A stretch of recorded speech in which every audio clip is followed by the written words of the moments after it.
யூரோப்பில் நிறைய வீடியோ பார்த்துருப்பீங்க. ரோடு வந்து ஃப்ரீயாக அப்படியே சூப்பராக போகிற மாதிரி. ஸோ இங்கே டிராஃபிக்கும் நடக்கும். மார்னிங் 7:30 டைம், பார்சிலோனா, ஸ்பெயின் பக்கத்தில். ஸோ டிராஃபிக் எப்படி இருக்குன்னு பாருங்கள். டிராஃபிக் இருந்தாலும் ஒரு ஃப்ளோ போயிட்டே இருக்கும், ஸ்லோவாக மூவ் ஆகிட்டே இருக்கும். ஆனால் இது வந்து டிராஃபிக் தான். ஏன்னா ஜென்ரலாக இந்த ரோட்டில் வந்து 80-90 ஸ்பீட் நம்ம ஓட்டுவோம். ஸோ இப்போ வந்து 20-25 அந்த ஸ்பீடில் ஓட்டுறோம். ஃப்ரண்ட்டில் போர்டு கூட வச்சுருக்காங்க பாருங்கள், ஃபுல்லாக டிராஃபிக் இருக்குது அப்படின்னு சொல்லிட்டு ப்ரிகாஷனாக போக சொல்லியிருக்காங்க.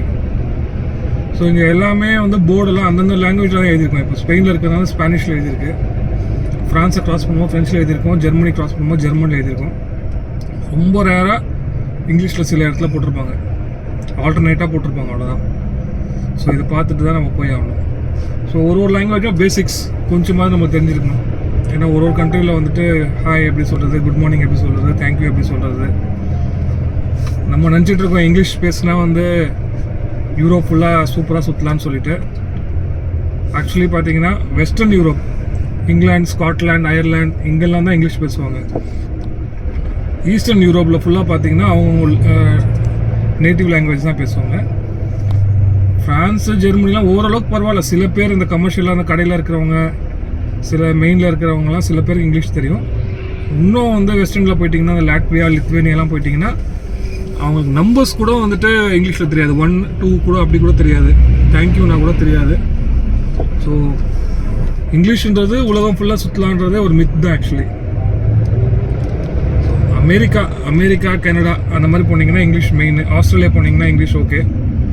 இங்கிலாந்து, ஸ்காட்லாண்ட், அயர்லாண்ட், ஃபின்லாண்ட் இந்த மாதிரி ஏரியா போனீங்கன்னா இங்கிலீஷ் ஓகே. பட் ஈஸ்டர்ன் யூரோப்பில் ஃபுல்லாக வந்துட்டு இங்கிலீஷ் வந்து வேலைக்கே ஆகாது. ஸோ அப்போ கூட இங்கே ஜாபுக்கு வரதுக்கு இங்கிலீஷ் கம்பல்சரி, இங்கிலீஷ் நாலேஜ் இருக்கணும் அப்படின்னு சொல்கிறதுக்கு ரீசன் என்னென்னா, இந்த ஆஃபீஸில் இருக்கிற மேனேஜர்ஸ், அப்புறம் நம்ம டிஸ்பேச்சர்ஸ், கோஆர்டினேட்டர்ஸ் இவங்க இருக்காங்க இல்லையா, இவங்க கொடுக்குற இன்ஸ்ட்ரக்ஷன்ஸ் வந்து ஒரு காமனான ஒரு லாங்குவேஜை நம்மளுக்கு புரிகிற மாதிரி இருக்கணும். அதை புரிஞ்சு நம்ம வேலை செய்யணும். அவங்களுக்கு வாட்ஸ்அப்பில் நம்மளுக்கு எதனா நம்ம அனுப்பணும். ஸோ இந்த விஷயத்துக்கு வந்து இங்கிலீஷ் கண்டிப்பாக தேவை. அதே மாதிரி இங்கே லோக்கல் லாங்குவேஜ்க்கும் பார்த்தீங்கன்னா ஓன் ஸ்கிரிப்ட் கிடையாது. இப்போ எப்படின்னா தமிழுக்கு வந்து தமிழ் எழுத்து இருக்குது, தெலுங்குக்கு தெலுங்கு எழுத்து இருக்குது, ஹிந்திக்கு ஹிந்தி இருக்குது, அப்படி இருக்கு இல்லையா.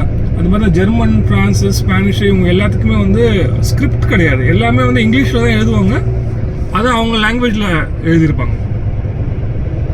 ஸோ அதனால இங்கிலீஷ் வந்து நம்மளுக்கு இங்கே மஸ்ட்டு தான். நம்ம ஆஃபீஸில் இருக்கவங்க கூட கோஆர்டினேட் பண்ணுறதுக்கு, கொலீக் கூட கோஆர்டினேட் பண்ணுறதுக்கு. பட் இன் ஜென்ரலாக பார்த்தீங்கன்னா எல்லாருக்குமே இங்கிலீஷ் இங்கே தெரியுமான்னு பார்த்தா 0. அவ்வளோவா இங்கிலீஷ் யாருமே இங்கே பேச மாட்டாங்க. இங்கிலீஷை மட்டும் வச்சுட்டு இங்கே சர்வை பண்ணுறது ரொம்ப கஷ்டம். ஸோ இங்கேயே லாங் டேர்ம் ஸ்டே பண்ணணுன்ற பிளான் பண்ணுறவங்கலாம் வந்துட்டு லோக்கல் லாங்குவேஜ் கற்றுக்கிறது வந்து பெஸ்ட்டு.